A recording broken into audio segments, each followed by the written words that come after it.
Jae-Young, who I will now be referring to as just Jae, is the second brawler coming in this update, and just like Kaze, he has two forms that he can choose from, though neither are nearly as complicated or different as Kaze's. Jae will be released near the beginning of June, so you can switch to him on the Star Road there, or a week earlier you can purchase him in an early access bundle, and if you do, or if you plan on buying anything in Brawl Stars, be sure to use code LEX in the shop. Now Jae is the newest mythic support brawler coming into the game, and as we will see, I think that he has the potential to be one of the best team players out there, but there are some shortcomings. He has 6,800 hit points, and his attack either does 1,700 or 1,500 damage depending on which form you're in. And yeah, I know the damage seems a little bit low, but remember, he is a support brawler. Now he has two different modes, party mode and work mode. For his main attack in party mode, he throws bottles at enemies in a straight line that deals 1,700 damage, but also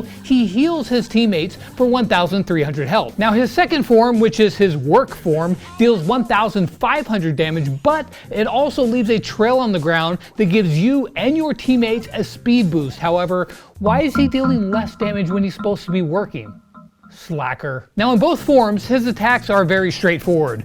That being said, my teammates juke better than a pro when I'm trying to heal them with Byron, so I'll probably still miss him. But luckily, Jae's shots are also wider than Byron's too, and they always pierce, so that's good. Now his first gadget, Weekend Warrior, deals damage around him and increases his main attack for 5 seconds. And I think that this is probably going to be the better one, the one you want to use more often, because as you will see, his damage, it needs as much help as it can get. Now his second gadget slows enemies around him and leaves some boring paperwork behind him to slow down enemies who step in it. His super really isn't anything to write home about, as its main purpose is just to switch between its two modes, but if you use it to switch into work mode, all surrounding teammates get a movement speed boost, and when switching to party mode, he heals all nearby teammates as well as himself. And as a side note, I really like Jae. I mean, just look at the dude. He looks like a cool guy to hang out with, but looks aren't everything. So with that being said, let's see how he stacks up against every other brawler in Brawl Stars. Starting out with Bull. I felt so bad, I even gave him a range advantage, but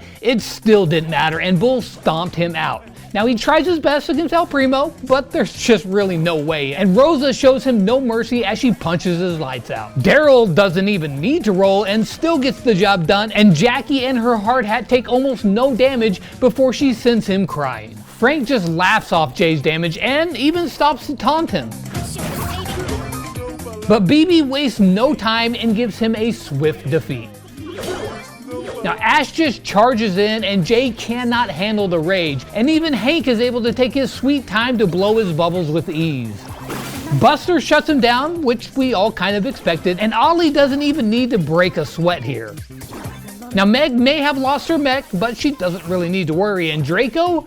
Yeah, no mercy given. Now after seeing the 1v1s with the tanks, all I can say is, did you really expect anything else? A support brawler almost never has even the slightest chance against a tank, and that was just beyond rough. I mean, literally all of the tanks just walked right over him like he did not exist. And as a support brawler in a game, you're not going to be running around the enemy tanks too much. That is, unless you have a death wish. So while yeah, if you get close, you're absolutely cooked. But the same could be said for almost every other brawler too, so I wouldn't sweat this one too much, just stay away from the big boys. And if we're getting the really tough ones out of the way early, you know what that means. Let's just throw them up against the assassins and see what happens. Now he actually doesn't do terrible against Stu, only being held back by his reload speed, but Edgar?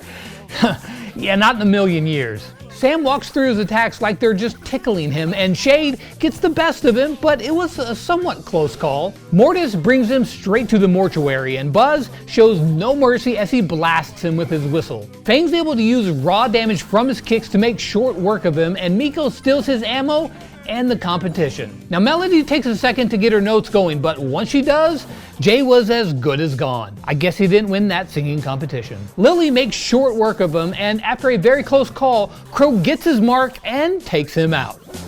Now, to no one's surprise, Leon absolutely demolishes him, and honestly, he put up a good fight against Cordelius, but in the end, it did not matter. Kenji slashes him to bits, and the other new brawler in this update, Kaze, she does even better. So far, Jay's not looking so hot. I mean, his record is 0-27.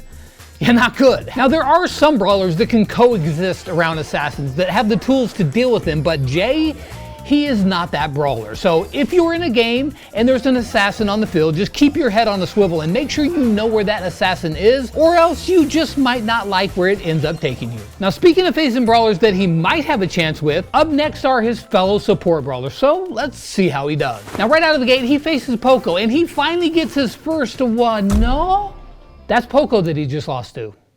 I mean, it was close, but still, that's Poco. Up next, he actually does get his first win though, as he takes out Gus. Pam turns him into scraps, but Jay is able to bounce back with another win, but this time it's against Barry. Max's damage is just too much for him to deal with, and he gets taken out. But the one next on the chopping block is Byron, and honestly, they both have a very similar play style, but Ruff shows him why he has the rank of Colonel, and Gray shoots him down easily with his deceptively high damage. Doug?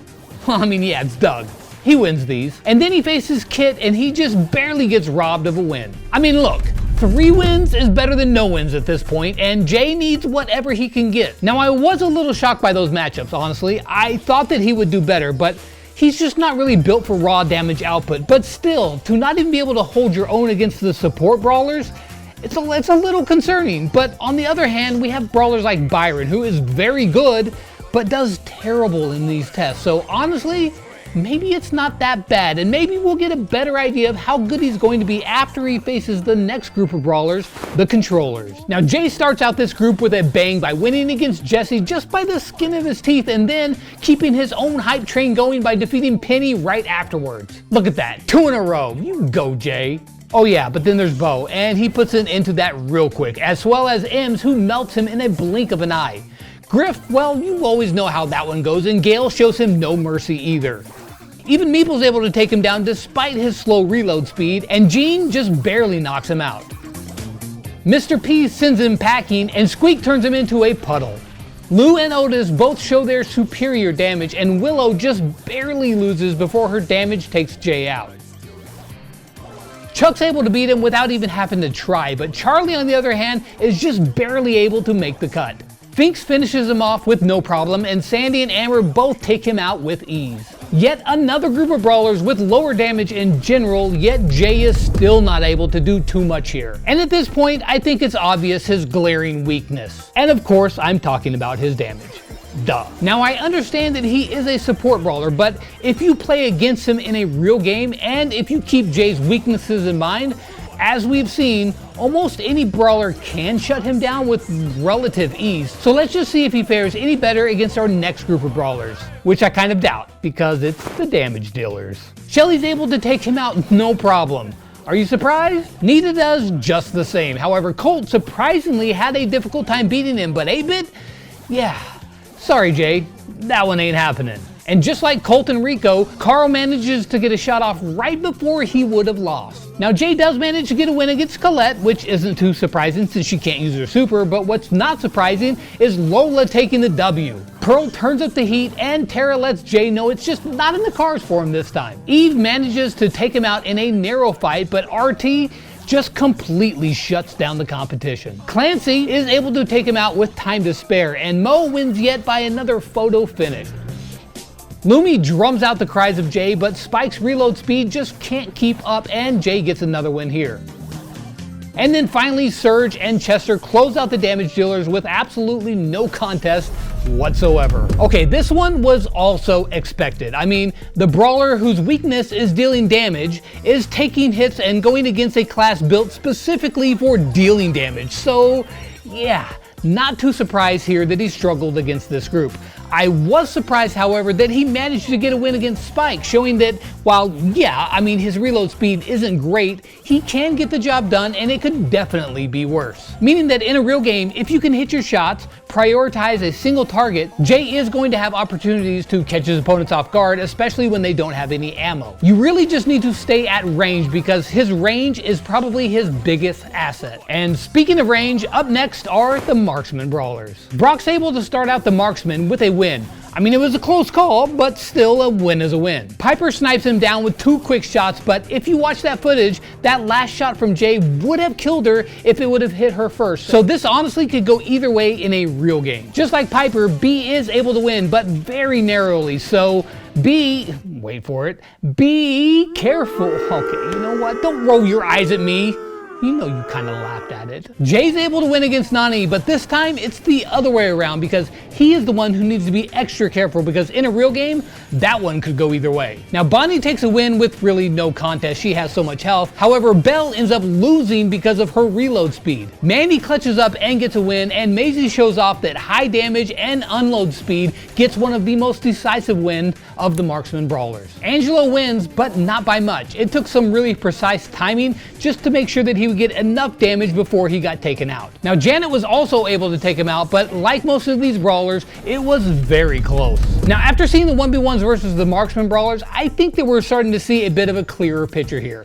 Jae truly can hold his own, but he just has to be extra careful and only take the fights that are on his turn. Being able to out-snipe brawlers like Belle is honestly nothing to scoff at, and I think that puts him in a position to be able to handle himself against most of these brawlers at range, especially since his shots are wider than normal and should be easier to hit. Now for Jae so far, these tests have been admittedly rough. I mean, so far his record is one of the worst we've seen, but this next group of brawlers just may be his ray of hope to help boost that win rate some. And of course, I'm talking about the artillery brawlers. Jae comes out of the gate hot and absolutely demolishes Barley. Okay, I'll be honest, it was actually pretty close, but I mean, hey, a win is a win. Dynamite manages to blow him up with no problems, but Tick, yeah, just like most brawlers, he's taken out before his mines are even able to deal any damage at all. Grom's up next, and honestly, he does some pretty respectable damage. And although it seemed bad at first, Larry and Lori were able to build up their damage and come out on top. Now Jae finally gets another win this time against Sprout. He also manages to take out Juju with less than a second to spare.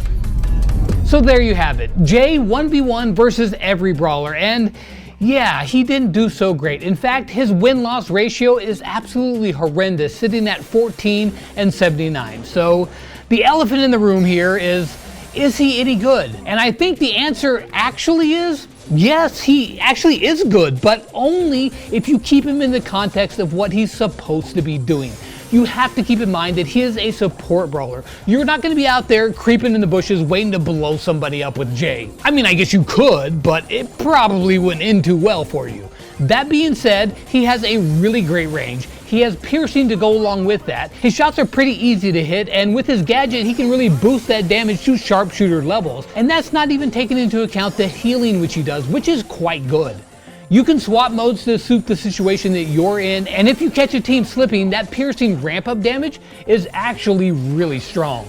That being said, there's no question that he's going to struggle against very aggressive brawlers like the assassins. Even though you have a slowing gadget, if an assassin shows up on your doorstep unannounced, well, I mean, you're not going to be able to just tell him to get lost like you would any other salesman. So could he use a light buff and damage? I mean, probably, with how strong the brawlers have gotten with all of the power creep, but if you play him right, you stay back and actually be a support brawler, then I think that you're going to do just fine. He's a pretty easy brawler to understand as well as play. The character is a lot of fun, pretty funny to boot, and I just kind of like Jae. I mean, he's not OP by any stretch, but he's just a good, balanced brawler. What do you think of Jae? I hope you enjoyed the update.